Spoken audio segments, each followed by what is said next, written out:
안녕하세요.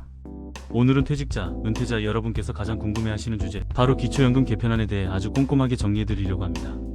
요즘 뉴스를 보시면 기초연금을 40만원으로 올린다, 받는 사람을 줄인다는 이야기가 동시에 나오고 있어서 많이 혼란스러우셨죠? 올리는 건지 줄이는 건지, 도대체 나는 계속 받을 수 있는 건지, 새로 신청하면 되는 건지, 오늘 이 영상 하나로 그 모든 궁금증을 깔끔하게 해결해드리겠습니다.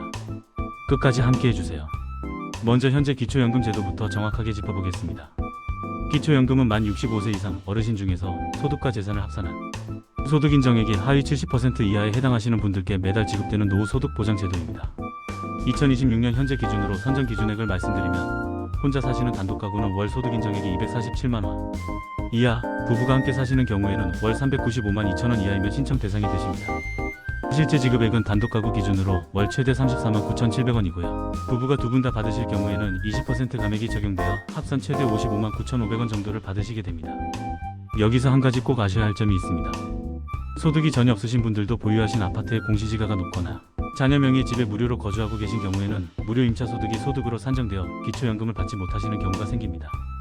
그래서 지금 상황에서 나는 과연 해당이 되는 걸까? 라고 막연하게 생각하시기보다 재산 현황을 미리 꼼꼼히 파악해 두시는 것이 중요합니다. 그렇다면 지금 왜 개편 이야기가 나오는 걸까요? 크게 세 가지 이유가 있습니다. 첫 번째는 형평성 문제입니다. 현행 제도에서는 근로소득에 대한 공제 혜택이 크게 적용되기 때문에 월급을 460만원 이상 받는 어르신도 다른 재산이 없으면 기초연금을 받을 수 있는 구조입니다.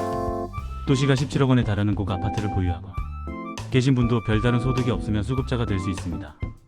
정작 생활이 정말 어려운 어르신들에게 돌아가야 할 혜택이 분산되고 있다는 지적이 나오는 이유가 여기 있습니다.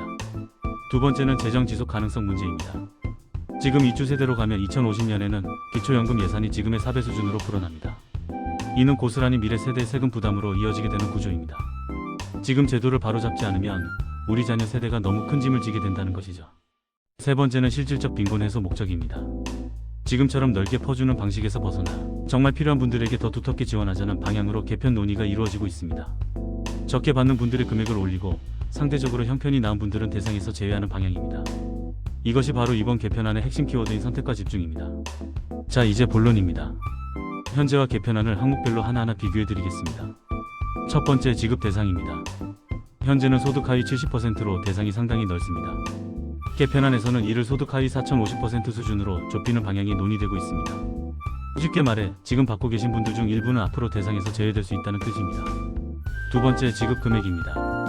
현재 단독가구 기준 최대 월 34만 9천원 수준인데 개편안에서는 이를 월 40만원으로 단계적으로 올리는 방향을 검토 중입니다. 대상은 줄이되 금액은 올리는 구조입니다. 세 번째, 지급 방식입니다. 현재는 대상자 모두에게 거의 동일하게 정액으로 지급하고 있습니다. 하지만 개편안에서는 소득이 낮을수록 더 많이 받는 하우상박 방식으로 전환하는 방안이 논의됩니다. 가장 어려운 분들에게 가장 많이 지원하겠다는 취지입니다. 네 번째, 부부 감액 제도입니다. 지금은 부부가 함께 기초연금을 받으시면 각각 20%씩 감액됩니다. 이것 때문에 억울하다고 느끼시는 어르신들이 많으셨죠. 개편안에서는 이 부부 감액 제도를 폐지하거나 완화하는 방향이 논의 중입니다. 다섯 번째, 자산 산정 방식입니다. 이것이 매우 중요합니다. 현재는 아파트 등 부동산을 공시지가 기준으로 산정하고 있습니다. 그런데 개편안에서는 실거래가 기준 반영을 강화하고 고급 자동차의 경우에도 더 엄격하게 반영하는 방향으로 바뀔 가능성이 높습니다. 즉 지금은 괜찮더라도 나중에는 기준을 충족하지 못하게 되는 분들이 생길 수 있습니다. 기초연금 신청이나 유지에 있어서 재산 산정은 가장 민감한 부분입니다. 놓치기 쉬운 주의사항 세 가지를 꼭 말씀드리겠습니다. 첫째, 고급 차량 명의 확인입니다. 배기량 3000cc 이상이거나 차량 가액이 4천만원 이상인 고급 자동차가 어르신 명의로 되어 있다면 그 차량 가액이 소득 인정액에 100% 그대로 반영됩니다. 자녀분들이 편의상 부모님 명의로 차량을 등록해 두신 경우가 있는데 이 경우 기초연금 수급 자격에 심각한 영향을 줄 수 있습니다. 꼭 확인해 보시기 바랍니다. 둘째, 사전 증여의 함정입니다. 기초연금 받으려고 재산을 자녀에게 미리 넘기면 되지 않나요? 라고 생각하시는 분들이 계십니다. 그런데 이렇게 증여한 재산은 기타 증여재산으로 분류되어 증여 후에도 수년간 소득으로 간주되어 산정에 포함됩니다. 더구나 개편안이 적용되면 이러한 증여 내역에 대한 확인 절차가 더욱 까다로워질 전망이니 이 부분은 절대 가볍게 생각하시면 안 됩니다. 셋째, 무료 임차 소득 문제입니다. 앞서 말씀드린 것처럼 자녀 소유의 집에 무상으로 거주하시는 경우 임대료 상당액이 소득으로 잡힐 수 있습니다. 실제 돈이 오가지 않아도 소득으로 잡힌다는 점이 의외로 많은 분들에게 예상치 못한 변수가 되고 있습니다. 거주 형태에 대해 미리 상황을 파악해 두시는 것이 좋습니다. 마지막으로 이번 개편이 실제 가계 경제에 어떤 변화를 가져올지 말씀드리겠습니다. 저소득 어르신들에게는 월 40만원이라는 금액이 단순한 숫자가 아닙니다. 한 달 식비, 공과금, 의료비 일부를 해결할 수 있는 실질적인 생활 안전망이 됩니다. 정말 필요한 분들께 더 두터운 지원이 돌아가게 된다는 점에서 긍정적인 변화입니다. 또한 자녀 입장에서도 국가에서 지급하는 연금이 현실화되며 매달 드리는 용돈이나 생활비 부담이 조금이라도 줄어드는 효과가 생깁니다.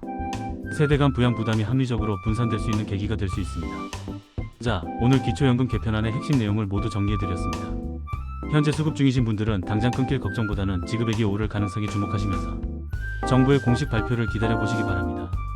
아직 확정된 내용이 아니기 때문에 미리 지나치게 걱정하실 필요는 없습니다.